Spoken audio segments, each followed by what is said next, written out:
students, welcome back to Easy Learning with Mr. and Mrs. Asif. Today we will discuss Gauss-Jacobi method. The first iterative technique is called the Jacobi method, named after Carl Jacob Jacobi. What do you mean by the iterative technique? How you can differentiate with the direct method and the iterative techniques? In direct method, you have to find out the solution of a system after completing many steps. At the end, you get the exact solution. But in iterative technique, you get approximate solution at the end of each iteration, and you get many approximated solution near to exact solution. Two assumptions made on the Jacobi method: the system given by following linear equation, a11 x1 plus a12 x2 up to a1 and xn equal to b1, and other linear equation a21 x1 plus a22 x2 plus up to a2n xn equal to b2, and nth equation an1 x1 plus an2 x2 up to anm xn equal to b is a linear system, has a unique solution. What do you mean by unique solution of a system? Unique solution of a system by the simple example. Let us consider 2 by 2 system having two variable x and y, and that are required to be find the value of the x and y. Let us draw the graph of a system. We can see that both the lines intersect at a point 2, 1. 2 is the value of x and 1 is the value of y. There is only one value, x equal to 2 and y equal to 1, satisfy both the equations simultaneously. This unique solution of system. Second assumption of Jacobi method: the coefficient matrix A has non-zero on its main diagonal, namely a11, a22, a33 up to anm. There are the non-zeros. The diagonal element of the coefficient matrix A must be non-zero. If any one of the diagonal entry a11, a2 up to an are 0, then the row or the column must be interchanged to obtain the matrix that has non-zero entries in the main diagonal. If we found any zero entry in the main diagonal of a system, we need to interchange with the other row. It can be seen in this system. We have a zero entry at its main diagonal, that is coefficient of x3. So we need to interchange with r2 or r1. We here interchange the r3 with r1.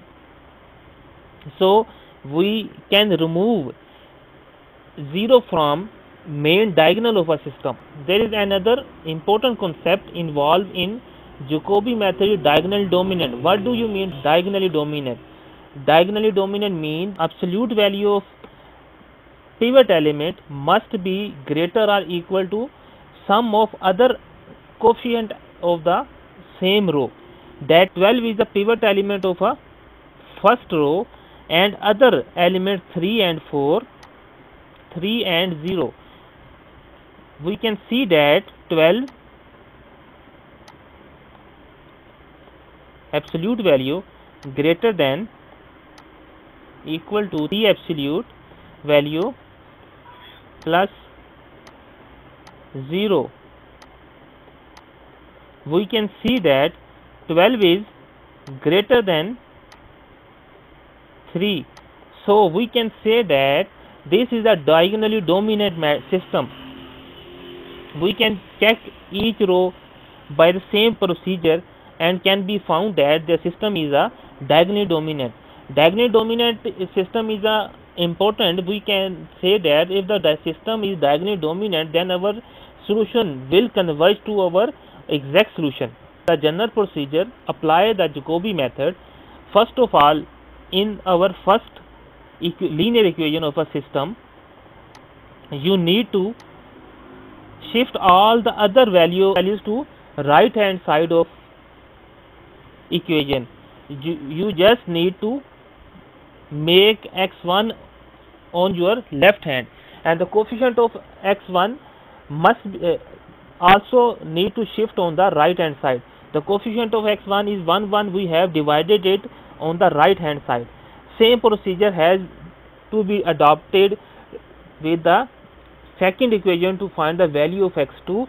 We have shifted the other values we have shifted the remaining values to the right hand side and divided the coefficient of x2 on right hand side. So we can say that why we say in our prerequisite criteria of the Jacobi method the diagonal element must be non-zero. You can see that we have to divide the equation with a11. If a11 is 0, then value of x1 will be undefined, and similarly the coefficient of x2 was a22. If we divide, we have to divide it on the right hand side. If a22 equal to 0, then the value of x2 will also be undefined. Thus the diagonal entries must be non-zero. Before starting the question, you have to given the initial value or initial guess that will be used for initially to start the Jacobi method. This is our initial guess for Jacobi method to start the procedure. Substituting these values in the right hand side of the equation 2, 5, 6 we have earlier seen in last slide, then we have a system of first approximation for the first iterates as given by x1. X1 raised to power 1 means it is the first iteration. X2 raised to power 0, it means we have to use the initial guess. X3 raised to power means we have to use the value of x3 that has been used in the initial guess. Up to xn means we have to use the value of xn that has been described in our initial guess. Similarly, all the equation have the mention right hand side with k plus 1 and left hand side with x raised to power k. To start the procedure, we put first k equal to 0. You will get x raised to power 1 equal to x raised to power 0. After putting the values that has been described in our initial guess, you will find the value of x1 that will complete your first iteration. To obtain the second iteration, you need to put the value that has been obtained by completing our first iteration that will be put in our this equation. Here you have to use the approximated value that has been obtained after completing the first iteration. Similarly, here you can see that we have used x raised to power 1, that are the values we have approximated in our first iteration. By repeating iteration, we form a sequence of approximation. We have to make iteration until our desired accuracy, the number of iteration that has been asked to evaluate. This is generalized form of Jacobi iteration method. X raised to power k plus 1. On the left hand side, you see that x raised to power k. That is when we start the iteration, we first of all we put k equal to 0. You get the x1 raised to power 1 on the left hand side and x raised to power 0 on the right hand side.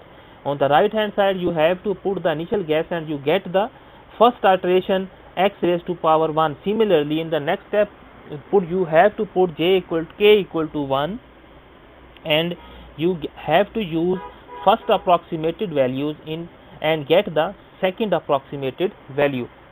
Let us consider example. We have given the system 27x1 plus 6x2 minus x3 equal to 85. Second linear equation 6x1 plus 15x2 plus 2x3 equal to 72. Third equation x1 plus x2 plus x plus 54x3 equal to 110. Correct up to 3 decimal places. So we have to find the solution 3 decimal places accurate. First of all, we have to see that our main diagonal element are non-zero. This is the first diagonal element, this is second diagonal element, and this is third diagonal element.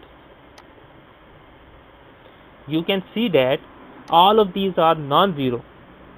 So we can apply our Jacobi iterative method. Second condition was that our system must be diagonally dominant to get the solution of system converges to exact solution. To check the diagonally dominant, we have to see that x11 equal to 27, that is absolute value, means if the value of appear with negative sign, that will give the positive value, greater than a12 plus a13, that is a12 equal to 6 and a13 equal to 1 equal to 7. So 27 is always greater than 7. So our system is diagonally dominant, so iteration method can be applied. We will get the solution that will converge to our exact solution. We make the following arrangement of the system. We have shifted our variable x2 and x3 on the right hand side, and the coefficient of x1 have been divided to the right hand side. Similarly, with x2 we have shifted the x1 and x3 with coefficient on the right hand side and divided the coefficient of x2 on the right hand side. Similarly, with the x3 we have shifted the x1 and x2 with coefficient on the right hand side and divided the coefficient of x3 on the right hand side to get the generalized form of the system 0. Similarly, with the x2 and x3, now we have to use the initial guess. We have make initial approximation x1 raised to power 0 equal to 0. Mostly we start our system with initial guess equal to 0 0. Okay, all the values we just put it in first equation here.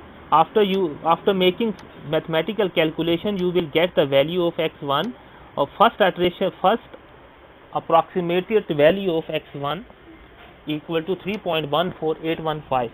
Similarly, we put the initial guess in our x2 and we will, after making the calculation, you get the value 4.8.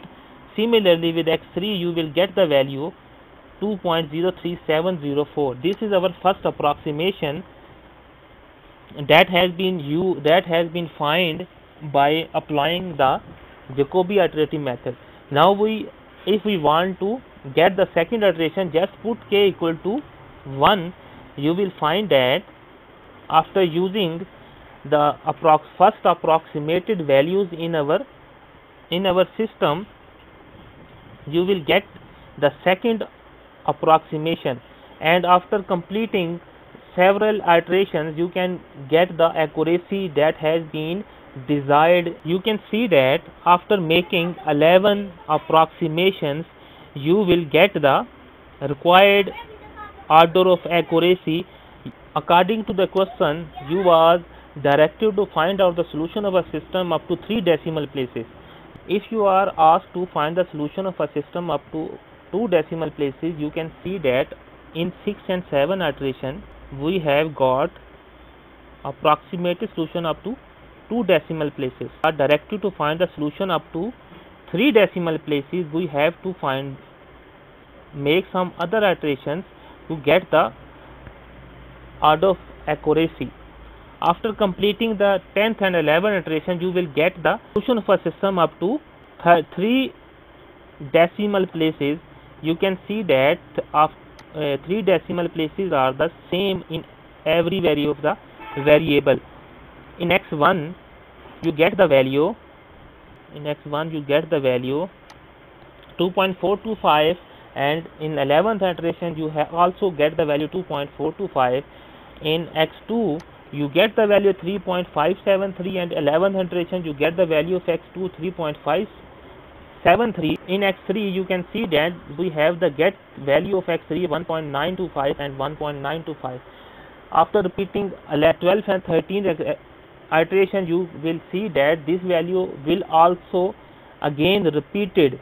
So we have to stop here, and this will be the solution of our system. So x1 has the value 2.4255 and x2 has also the value 3.5730 and x3 has the value 1.9260. This